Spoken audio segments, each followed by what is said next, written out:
Trois chefs d'état-major derniers ont déclaré, mis à part le Premier ministre, bien sûr, et le ministre de Défense, il n'y aura plus la troisième guerre de Liban. Il y aura la dernière guerre de Liban. On peut plus se permettre cette frontière active et qui nous met en danger.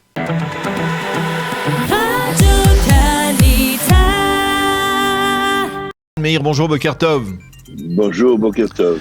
Alors, avec vous, je voudrais que l'on revienne sur un peu cette tension dans le nord du pays en fin de semaine dernière avec ces envois de drones du Hezbollah en direction du territoire israélien. Comment interpréter ce nouveau palier qui est franchi, même si c'est pas la première fois que le Hezbollah essaye d'envoyer des drones en direction du territoire israélien?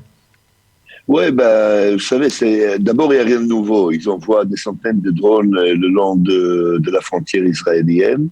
Celui-ci a pénétré un peu plus profond. Il faut se poser la question pourquoi. Est-ce qu'il a été vraiment perdu des écrans ou bien il y a d'autres possibilités? Par exemple, on veut savoir qu'est-ce qu'il cherche, on le laisse un peu faire son travail pour voir un peu plus de détails sur ce drone. Il faut comprendre, photographier Israël de haut, c'est pas, il suffit de Google Earth et tout va bien. Donc, je crois qu'il y a d'autres possibilités, mis à part la perte sur l'écran. À côté de ça, la tension avec le Hezbollah, il n'y a rien de nouveau, la tension est toujours là. Mais bon, on ne craint pas leur niveau technologique, l'écart de niveau technologie entre Israël et le Hezbollah, il est même pas à mesurer parce qu'ils sont loin derrière le niveau technologie israélien. Et bon, c'est un drone. Rien de plus, ce n'est pas un message qui est adressé par l'Iran en direction d'Israël dans la conjoncture actuelle de tension. Daniel, les messages d'Iran, on les voit au port de la Taqiya, on le voit en T4, le 4, on le voit dans la frontière irakienne, on le voit en Yémen, on le voit sur les Émirats, on le voit de partout, les messages sont toujours là. Et les messages israéliens sont toujours là aussi, d'ailleurs, de même façon. Vous savez, l'armée israélienne et les services secrets israéliens ne dorment pas et ils font leurs actes, bien sûr. Surtout en vue des accords bizarres qui vont avoir lieu à Vienne. Alors, c'est ça. Israël... Oui, on va en dire un mot, mais je voudrais revenir un peu sur le fait que en Israël, on n'a pas parlé beaucoup ces derniers jours du 30e anniversaire de l'arrivée au pouvoir, on va dire, si on peut dire comme ça, de Hassan Nasrallah à la tête du Hezbollah. Est-ce que aujourd'hui, vous avez le sentiment que le Hezbollah aujourd'hui menace l'État d'Israël de manière réelle, ou alors est-ce que finalement la dissuasion de la guerre de la seconde guerre du Liban de 2006, c'est-à-dire il y a plus de 15 ans, est toujours efficace envers Hassan Nasrallah, qu'il a bien compris la leçon et qu'il ne se livrera pas à une confrontation militaire avec Israël? Alors, comme d'habitude, la réponse est oui et non. La dissuasion est là et ils comprennent très très bien qu'est-ce qui peut y arriver en cas où ça rentre en confrontation entre Liban et Israël. Ils comprennent très très bien. Donc, la dissuasion est là. À côté de ça, il faut toujours comprendre et se rappeler que Hassan Nasrallah n'est pas indépendant. Il exécute des ordres de l'Iran. Donc, c'est les intérêts iraniens qui font bouger d'un côté ou d'un autre. D'ailleurs, de côté israélien aussi. Donc, la question n'est même pas quel est le niveau de dissuasion. La question est quels sont les ordres qu'il reçoit de l'Iran. Alors, il faut comprendre que le Hezbollah aujourd'hui n'est pas Hezbollah veille de la guerre civile en Syrie. L'entraînement et l'expérience qu'il a bâti à la guerre civile de la Syrie, l'a rendu d'une organisation terroriste, une petite organisation terroriste, à une unité, à presque armée, bien entraînée, bien à accumuler des expériences et sait comment se servir de ses armes. Mais bon, encore, il menace, oui. Menace pour l'existence de l'État d'Israël? Non, pas du tout. Des dégâts, oui, mais aujourd'hui, il n'y a rien qui menace l'existence de l'État d'Israël. Alors, je lisais une analyse de Ehud Yehari, le célèbre commentateur de la chaîne 12, qui disait que aujourd'hui, le Hezbollah, qui est très présent et qui a une majorité au sein du Parlement libanais, il n'a pas une majorité, qui est au pouvoir, qui fait la majorité au pouvoir dans le Liban. Il gère le Liban avec la force, non pas avec sa majorité. Alors justement, Ehud Yehari disait que, eh bien, il faut quand on veut combattre le Hezbollah, il ne faut pas seulement le combattre avec les armes, c'est-à-dire sur le terrain militaire, mais également le combattre sur le terrain politique, en essayant, un peu comme l'a dit Benny Gantz il y a quelques semaines, d'influer sur ce qui se passe à l'intérieur du Liban, en essayant par exemple d'encourager les anti-Hezbollah à voter lors des prochaines élections qui doivent se tenir dans 3 mois au Liban. Vous pensez que c'est judicieux ? Vous savez, ça me fait des mauvais souvenirs avec les phalanges, avec Bachir Gemayel, qu'on a renforcé les forces chrétiennes à prendre le pouvoir, enfin, et on sait qu'est-ce qui s'est passé par la suite. Liban, c'est Liban, elle a son indépendance et ses intérêts internes. Le Hezbollah a été déclaré organisation de terreur pratiquement par le monde entier. Et c'est vraiment un problème libanais interne. À ce qui concerne Israël, on se défend à notre façon. Et je vous rappelle encore une fois, Daniel, on l'a dit dizaines et centaines de fois. 3 chefs d'état-major derniers ont déclaré, mis à part le Premier ministre, bien sûr, et le ministre de Défense, il n'y aura plus la 3e guerre de Liban. Il y aura la dernière guerre de Liban. On peut plus se permettre cette frontière active et qui nous met en danger. Ça, c'est clair et net. À côté de ça, l'Iran, c'est leur seul côté terrain où ils peuvent approcher Israël. Ok ? Israël fait ses pas ailleurs par rapport à l'Iran.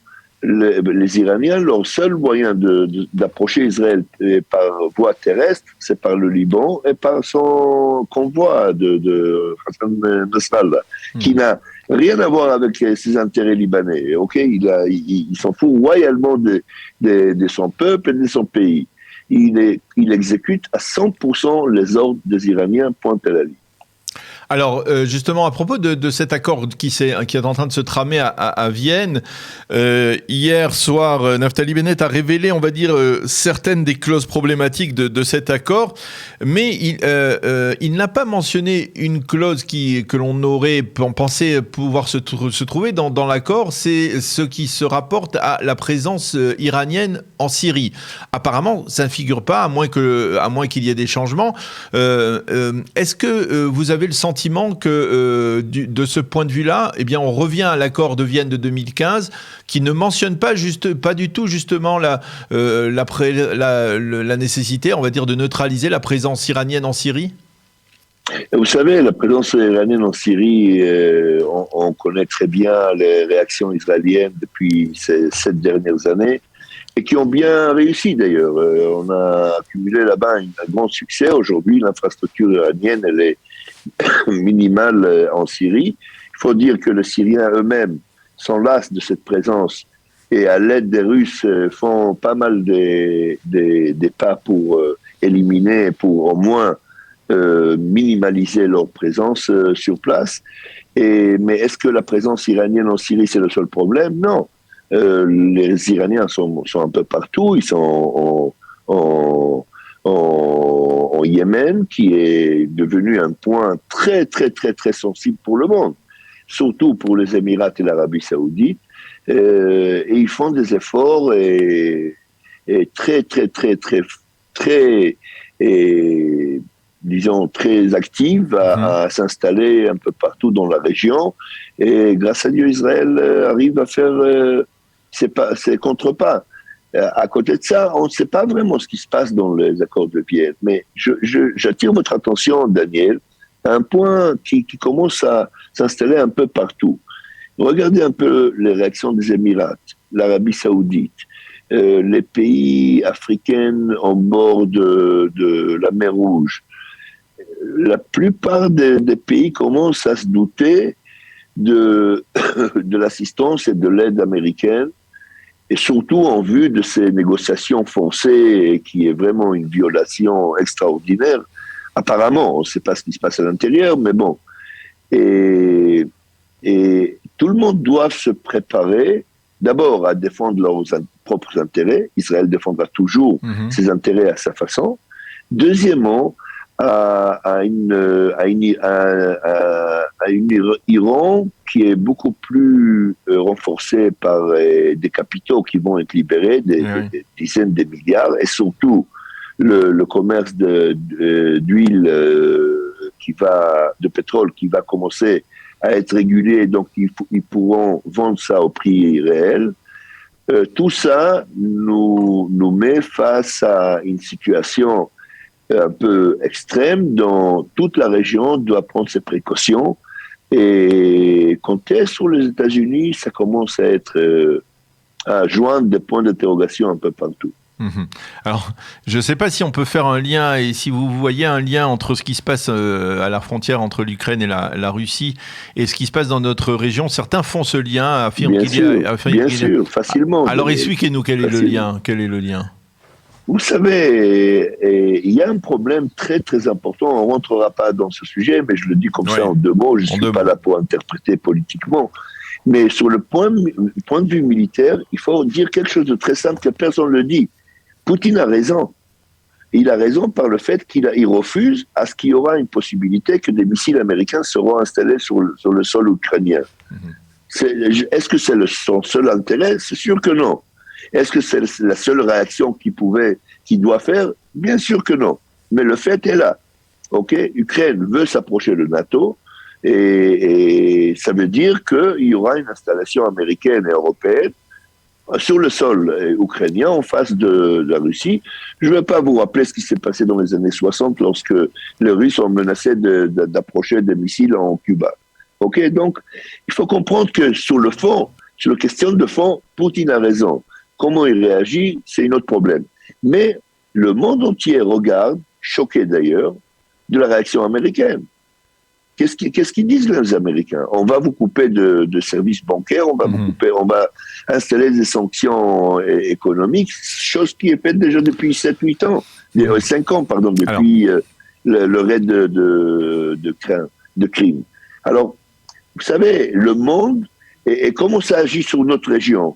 C'est que ce que je viens de vous dire tout à l'heure, les points d'interrogation sur l'appui et le renforcement américain commencent à s'installer un peu partout. Regardez les Émirats et l'Arabie Saoudite, comment ils agissent, et regardez Israël, comment il réagit. Regardez d'ailleurs la position israélienne, elle est très très délicate, mais on est très clair là-dessus. Alors, je voudrais que l'on revienne sur un événement qui est lié aux accords d'Abraham, c'est-à-dire ces relations entre Israël et le Soudan. Il y avait la semaine dernière une délégation importante de Soudanais, de hauts fonctionnaires. Il y a 3 semaines. Il y a 3 semaines. Déjà 3 semaines, comme le temps passe. Le temps passe. Entre de hauts fonctionnaires soudanais.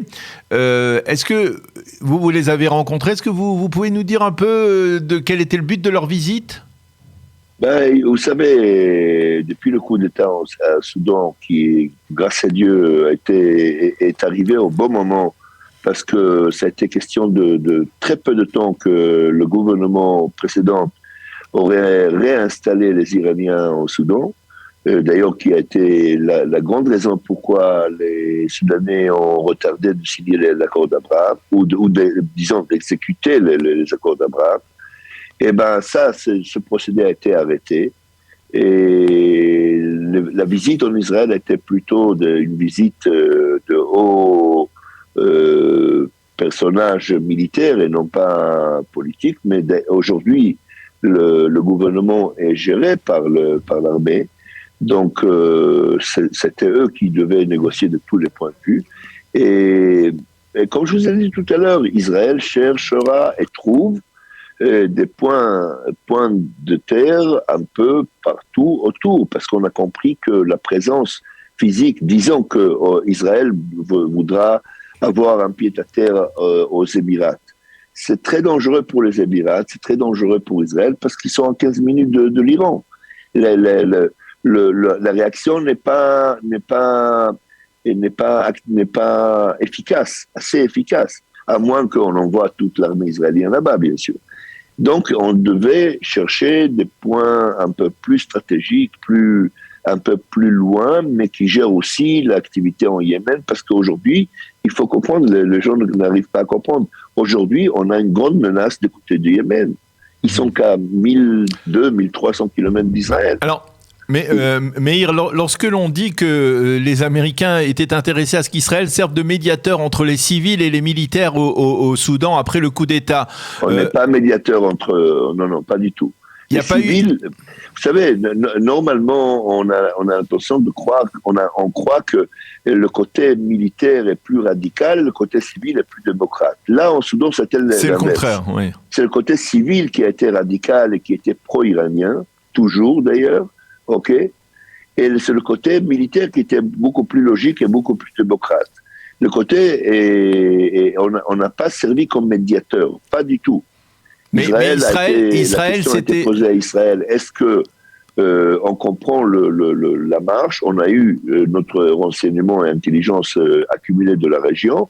On savait exactement ce qui se passe là-bas. Et bien sûr qu'on a présenté leur position auprès des Américains. D'ailleurs, avant le coup d'État, les Américains, c'était pas une surprise pour eux. Les Américains n'ont pas demandé à Israël, n'ont pas posé une sorte de condition à Israël selon laquelle, eh bien, pour qu'on aille au bout de la normalisation avec le Soudan, eh bien, il y ait une forme de stabilité dans le pays et que ça serait bien que les Israéliens... Ça, c'est Israël qui a exigé. C'est pourquoi il y a une délégation 2 semaines avant le coup d'État, il y a une délégation qui est venue en Israël pour un peu étaler les choses. Et Israël a insisté à savoir quelles sont vos conditions, qu'est-ce qu'il va y avoir en avenir. Alors, ils sont engagés à ce que ce sera un coup d'État silencieux, c'est-à-dire au calme, sans armée dans les rues, etc. Et que le président ne sera pas touché, c'est-à-dire il a été d'ailleurs gardé à la maison du général qui a fait le coup d'État pendant 1 mois, avant de passer à sa propre maison et gardé là-bas.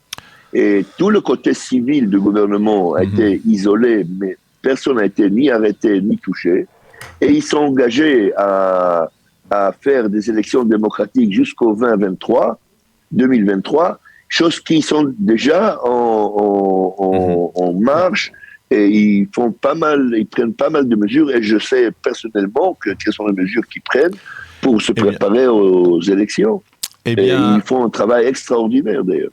Eh bien, c'était comme d'habitude toujours très intéressant de dialoguer avec vous, d'avoir des informations que l'on ne trouve pas ailleurs avec vous, colonel Meir Dan. C'est difficile avec vous, d'ailleurs, Daniel. Merci beaucoup d'avoir été avec nous ce matin.